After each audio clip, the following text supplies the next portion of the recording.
کسی کو مارتے ہو تمہیں شرم نہیں آتی؟ بسمillahirrahmanirrahim۔ السلام علیکم ناظرین، میں ہوں شاہد جاوید دستگوی، آپ دیکھ رہے ہیں میرا یوٹیوب چینل۔ ناظرین، لاہور کے علاقے پکی ٹھٹھی میں ایک انتہائی افسوسناک واقعہ پیش آیا ہے۔ اس واقعہ میں مدرسے میں پڑھنے والے ایک معصوم بچے کو اس کے استاد نے ڈنڈوں سے تشدد کر کے موت کے گھاٹ اتار دیا۔ نیشنل بینک کالونی پکی ٹھٹھی میں واقع مدنی مسجد سے ملحقہ یہ مدرسہ، جس کا نام جامعہ تدریس القرآن ہے، اس مدرسے میں قرآن پاک پڑھنے والے ایک کمسن بچے انس کو اس کے استادوں نے محض اس لیے تشدد کا نشانہ بنایا کہ اس نے بارش کی وجہ سے چھٹی کی تھی۔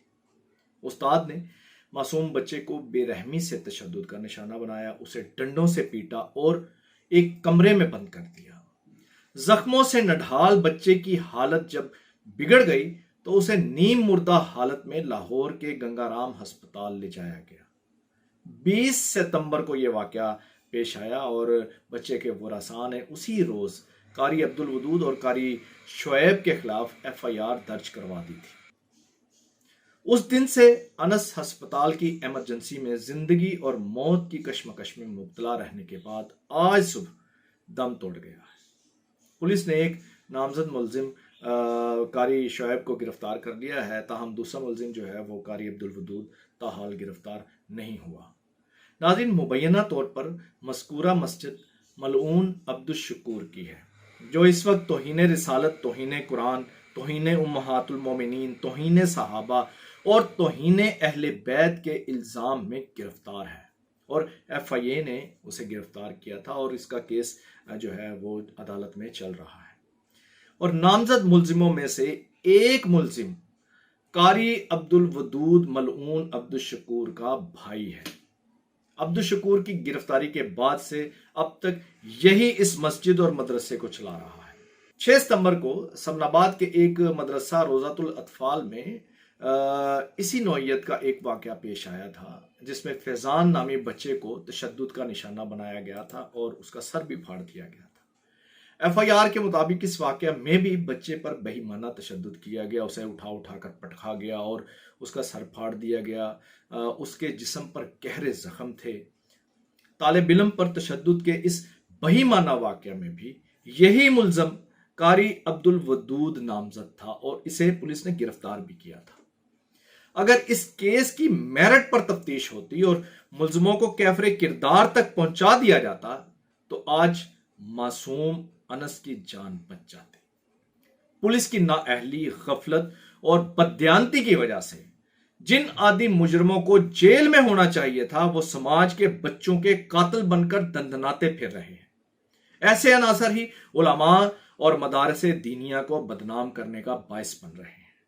اتحاد تنظیمات مدارس دینیہ وفاق المدارس العربیہ کے قائدین کو بھی دانش مندی کا مظاہرہ کرتے ہوئے ایسے مدارس کا الحاق ختم کرنا چاہیے جہاں قرآن پڑھنے والے بچوں پر تشدد کیا جاتا ہے۔ ریاست کی بھی ذمہ داری ہے کہ وہ اس نوعیت کے جب کیس سامنے آتے ہیں تو ان کی میرٹ پر تفتیش کی جائے۔ جو پولیس آفیسرز میرٹ پر انویسٹیگیشن نہیں کرتے انہیں نشان عبرت بنا دینا چاہیے۔ علماء، مشائخ، ائمہ و خطباء اور مدرسین کو بھی ایسے واقعات کی بھرپور مذمت کرنی چاہیے۔ یہاں عوام الناس کو بھی اپنی آنکھیں کھلی رکھنی چاہیے کہ آپ کے آس پاس کون سے ایسے علماء ہیں جو ملزموں کے سہولت کار بنتے ہیں اور اپنے پیٹی بھائیوں کو بچانے کے لیے ہر ریڈ لائن کراس کرتے ہیں، جن میں مبینہ طور پر سر فہرست گوجرانوالہ سے تعلق رکھنے والے مولانا زاہد الراشدی صاحب اور ان کے بعد لاہور سے تعلق رکھنے والے مفتی حسن صاحب تھے۔ تیسرے نمبر پر مولانا فضل الرحمان کے معاون خصوصی بلال میر صاحب بھی تھے۔ مفتی حسن صاحب اس لیے شاید ایکٹیو تھے کہ ملعون عبدالشکور ان کے خلیفہ مجاز تھے۔ مفتی حسن صاحب اور بلال میر صاحب تو باوجود خاموشی انہوں نے اختیار کر لی ہے، لیکن اول الذکر شخصیت مولانا زاہد الراشدی صاحب آج بھی ملعون عبدالشکور کی وکالت اور دفاع میں پیش ہے۔